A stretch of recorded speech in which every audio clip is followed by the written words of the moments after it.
So I've been going back and forth because of a lot of reasons. First of all, I made a dedication to myself that I would be filming regularly, and it feels really bad that it's not the end of January and I'm already really struggling.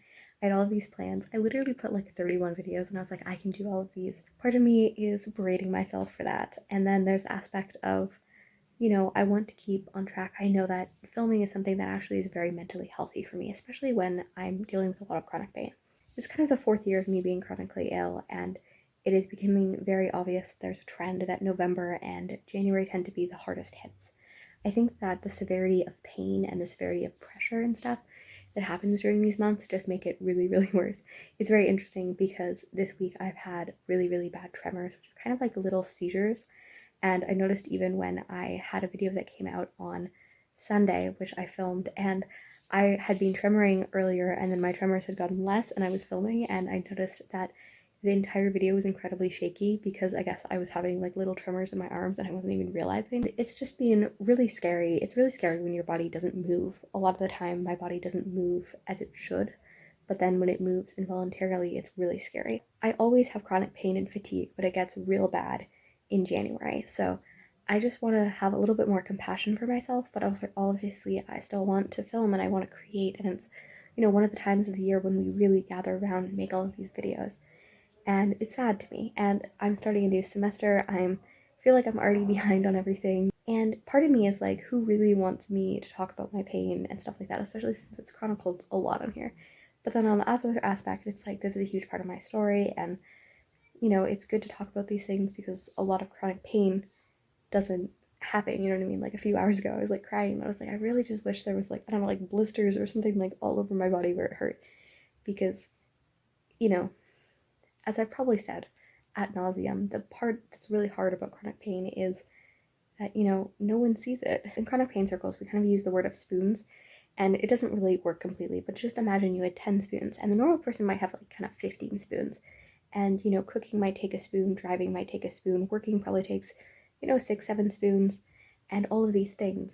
I would say on a good day, like, my chronic pain takes probably like 3 of my 10 spoons, and it feels like this week it's taken like 8 of my 10 spoons, and it's like I can barely do anything. Like I'm seizing in the bath, and it's like this is unpleasant. I need to leave the bath now, so that I can like lay down and stop my body from like shaking. Like it's just unpleasant. In all of these tangents, what I wanted to talk was about the book that I'm reading because it's very interesting. Because I'm reading The Warden by Anthony Trollope. This is my first Trollope after delaying reading his books for so long. It's really cool to read his books, and I am currently writing a literature review on organizational leadership in the church. And this book is about organizational leadership in the church, but 175 years ago, which is super cool. So it's pretty much about the story about this man who is a warden of the hospital slash kind of like almshouse. That's the other word that it's called. And this man, like 400 years ago, donated his land to become an almshouse and to board 12 men who had disabilities or, because of their age or because of circumstances or injuries or things like that, would not be able to work. And during that time, you have a warden who, at one point, practically made nothing. The land, they had droughts, they had other things, and nothing really worked.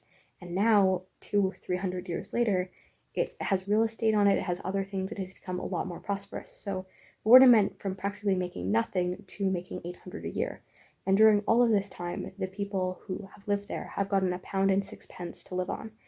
And this guy comes in and is like, yeah, inflation is a huge thing. And pretty much this young reformer, as they call it, comes in and he is like, yeah, the warden makes 25 times more than what the first warden does, but the men still make the same, and that's not really fair.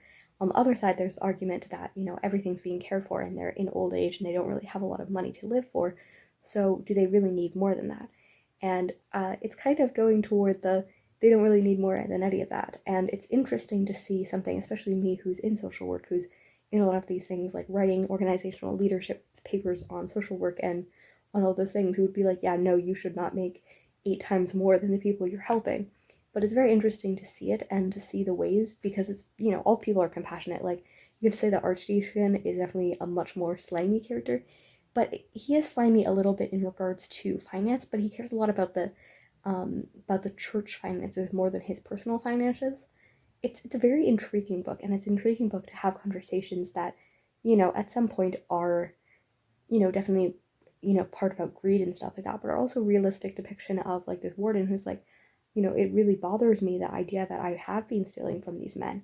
And a lot of the men are like, well, you're not stealing from us. But then some of them are like, oh yeah, it would be nice to get 100 a day. And I'd be like, yeah, like I do think more in the idea of giving people equal serves, and the idea that, you know, the person serving them would make so much more off their charity is unfair to me.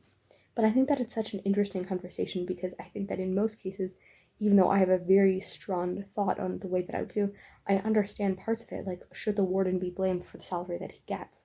And you also have the idea that he, out of his own pocket, had given the men more money because of inflation and said that I can't promise that the people who come after me will, but you know, for this last 20 years, I've given them more money. It's very interesting to see that. And especially as I'm writing a paper on like official things and stuff, it just makes me really interested in the way that so little has changed. It's now about a week later, and I'm done both the Warden and the Barchester Towers, and they were very interesting. I liked parts of them, I didn't like others. Like, I really liked the Warden. Part of the ending, like, I think that the way that it ended wasn't as bad as it could have been. The Barchester Towers are the most popular of his work and second in the series, and I definitely enjoyed it. I just didn't find it as compelling, maybe because it wasn't dealing with church leadership as much, it was dealing with like the people around the church leadership. And also I felt like even though it was so much longer and we had so many more characters, we didn't get like really into their hearts the same way we did in the Warden, where I really felt like I knew the Beadsman, I knew Mr. Harding, I knew his daughters, and I knew the Archdeacon very well. I felt that was very interesting, and I am intrigued to read more, but this is a series where I'm like, I really like Anthony Trollope's writing, but I don't know if I always like his stories, if that makes sense. Like, I enjoy the way that he tells a story, and I enjoy his humor and his wit and all of that, but I don't necessarily know if I love the way that he constructs stories. One of the things that I really actually liked about the Warden was that the Warden and the Bishop were like really good friends, and like at one point where he's like really kind of being like, what is going on and stuff, and the Bishop is kind of like a very demure man. His son is the Archdeacon, he's like the fiery one, but meanwhile the Bishop is kind of like, yeah, and he's just talking to him, and he's like, all he could do was put his hand on his leg and pat it. And seeing like tender emotional moments of like talking about compassion and talking about what your view is and what your calling is and what is morality with these old men in like a soft way is just really refreshing. Like, I don't think we ever really get to see like 70 plus men just being like, hey, here's my emotions. Pain is still pain, it's still fairly bad. It has been a little bit less intense, which is nice, and as we go into February, I hope that includes an uphill battle toward health, or at least some semblance of health that is able to be manageable on an ongoing basis, because that would be super lovely.